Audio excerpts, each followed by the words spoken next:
दोस्तों, मैं आपको पितरों के बारे में कुछ बताना चाहता हूँ। कई पंडित ऐसे होते हैं कि कई ब्राह्मण विद्वान जो है बोलते हैं कि आपके घर में पितृ दोष है। मतलब कोई भी घटना आपके घर में घटती है, ऐसे कोई रोजगार नहीं होना, वंश नहीं चलना, तो ऐसा कुछ नहीं है। पितृदोष कहीं नहीं होता है, क्योंकि पितृ कभी भी अपने जो वंशक होते हैं उनका कभी नुकसान नहीं पहुँचाएंगे। पहली बात तो गलती हमारी ही होती है कि हम पितरों को नहीं मानते। कई बार हम पितरों को मानते ही नहीं, भूल जाते हैं पैसों के लालच में आके। पैसा का काम हो गया, अपना पैसों का काम हो रहा है तो तुम भूल गए इनको, तो कुछ भी नहीं देते हैं। तो क्या होता है कि पितृ हमारे उस चीज़ से कमज़ोर हो जाते हैं। रीज़न, अगर आप 10 दिन या कुछ दिन आप कुछ भी मत खाओ ना पियो, तो अपना आप कमज़ोरी महसूस करोगे। ऐसे ही हमारे पितरों को जब हम कुछ देते ही नहीं है, ना उनका श्राद्ध निकाल पाते हैं, ना कुछ भोग लगा पाते हैं, तो वो अपने आप कमज़ोर होंगे तो नेगेटिव एक्टिविटीज़ आपके घर के अंदर आएगी। और नेगेटिव एक्टिविटीज़ अगर आपके घर पे आएगी तो ना तो आपका वंश चलेगा, ना आपका व्यापार चलेगा, तो ना ही आपका कुछ काम होगा। जो आपका जमा हुआ वो पैसा होगा वो भी आपका खर्च हो जाएगा। अक्सर यही देखने को मिलता है। सबसे पहले काम ये होता है कि हमको पितरों को मनाना होता है। ताकत होती है कि पितर हमारी ताकत बने, ताकि वो हमारा वंश बढ़े, हमारा व्यापार चले, हमारी नौकरी अच्छी लगे। बनाना ये चीज़ें हमको सोचनी पड़ती है। पर क्या होता है, कई लोग सोचते ही नहीं है बात। लेकिन हाँ, अगर आपको इस वीडियो से लगता है कि हमारे पितरों के लिए हम आपके पितरों के लिए जो बता रहे हैं, तो अगर लगता है कि आपको ये वीडियो वाकई में सही है, ये बात सही है, तो जैसा मैं आपको उपाय बता रहा हूँ वो उपाय करके देख लेना। हकीकत है, आपके पितर आपके सामने होंगे खड़े, और जो नेगेटिव एक्टिविटीज़ है वो सीधी बाहर होगी। कुछ उपाय मैं आपको बताने जा रहा हूँ।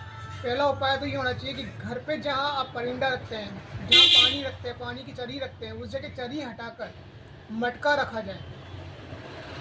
मिट्टी का बर्तन यानी मिट्टी का जो मटका होता है वो रखा जाए, उस पर सफ़ेद कपड़ा हो और ऊपर से ढक्कन ढकने के लिए मटके को वो रखें। अगर आपको पितृ के दर्शन करने हैं तो पितृ दर्शन के लिए आप 14 की रात को, अमावस्या से पहले जो 14 होती है उसकी रात को 7 से 10 के बीच में एक मिट्टी की कटोरी लें, थोड़ा सा चावल लें, चावल कटोरी के अंदर डालें, 1 लौंग का जोड़ा मतलब 2 लौंग उसमें रखें, एक हल्दी की गांठ और एक सुपारी उसी के अंदर रख के पितरों के नाम से रख दीजिए कि जो भी पितर है हमें दर्शन दीजिए। 14 के दिन ये बात बोल दीजिए। उसके बाद आपको एक उपाय और करना है। एक हनुमान जी की छोटी तस्वीर लेनी है, वो मटके के ऊपर वाले स्थान पर रखना है, और वहाँ एक दिया शुरू में कर लेना। आप करो तो नहीं तो धूप बत्ती लगा के हनुमान चालीसा का पाठ करें। पहला काम आपके पितृ दर्शन के लिए हो गया। दूसरी ताकत के लिए है कि हर श्राद्ध के महीने में, पितृपक्ष के महीने में, पितृपक्ष का जो 15 दिन के दिन आते हैं उनमें उनका मावस के दिन हो सके तो हवन करवाएं, नहीं हो सके उनकी श्राद्ध तिथि के श्राद्ध का भोग जब आप भोग निकालते हैं तो उससे पहले 3 बार गायत्री मंत्र का जाप करें। ओम भूर्भुवस्सुवः तत्सवितुर्वरेण्यं भर्गो देवस्य धीमहि धियो यो न प्रचोदयात्। 3 बार ये जाप करें। फिर उसका जाप करने के बाद ओम शांति शांति शांति बोलकर भोग लगाएं। भोग लगाने के बाद अपने मन में एक बार और श्री राधे राधे राधे या श्री राम राम राम ऐसा जाप कर लीजिए आँख बंद करके, ठीक है। उसके बाद जब आप निकल जाए तो घर में जो भी जिमा रहे हो, आप जिसको भी जिमा रहे हो, तो विशेष तौर पे कन्या हो तो उन्हें ही जिमाया जाए। कन्या की संख्या 3, 5, 7, 9, इससे ज़्यादा नहीं। 3, 5, 7, 9 जितनी कन्या आपकी श्रद्धा हो इनमें से उतनी जिमाए। या कोई गरीब आदमी आपको मिल जाए, कि गरीब से गरीब आदमी है, उसके पास कुछ भी नहीं है, उसे खाना खिलाएं, तो ही पितर आपके बलशाली, ताकतवर, राजी भी हो जाएंगे, आपके सारे काम बनने लग जाएंगे।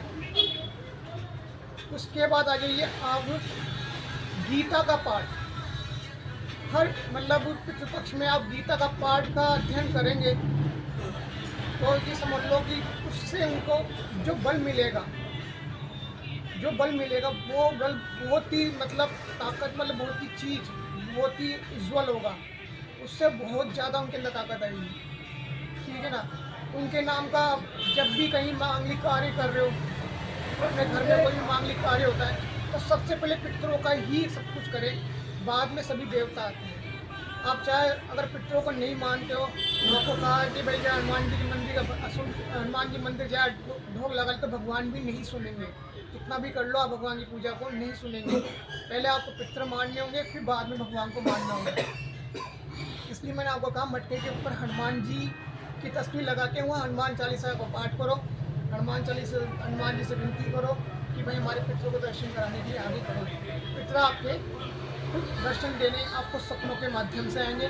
ध्यान रखना, पितर किसी भी मतलब अपने शांति से भी आ सकते हैं, मुंह बंद करके भी आ सकते हैं, बिना बोले भी आ सकते हैं, बोल के भी आ सकते हैं। ऐसा कुछ नहीं है कि पितर आ रहे हैं और बस देख के चल दिया कि आपने सपने में देखा कि मैंने अपने पापा को देखा, आपने उनको भाई को देखा, तो ये सब देखा ना, वो पितर के रूप में है।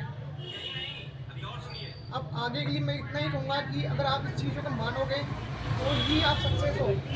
किसी विद्वान की आवश्यकता आपको उसमें नहीं पड़ेगी, किसी ब्राह्मण की आवश्यकता इसमें आपको नहीं पड़ेगी। आवश्यकता सिर्फ एक ही काम में पड़ेगी, पितृपक्ष के श्राद्ध के महीने पितृपक्ष में श्राद्ध की अमावस्या को हवन कराने के लिए। इसलिए इस उपाय का पूरा विशेष तौर से ध्यान रखें। नमस्कार, जय माता दी।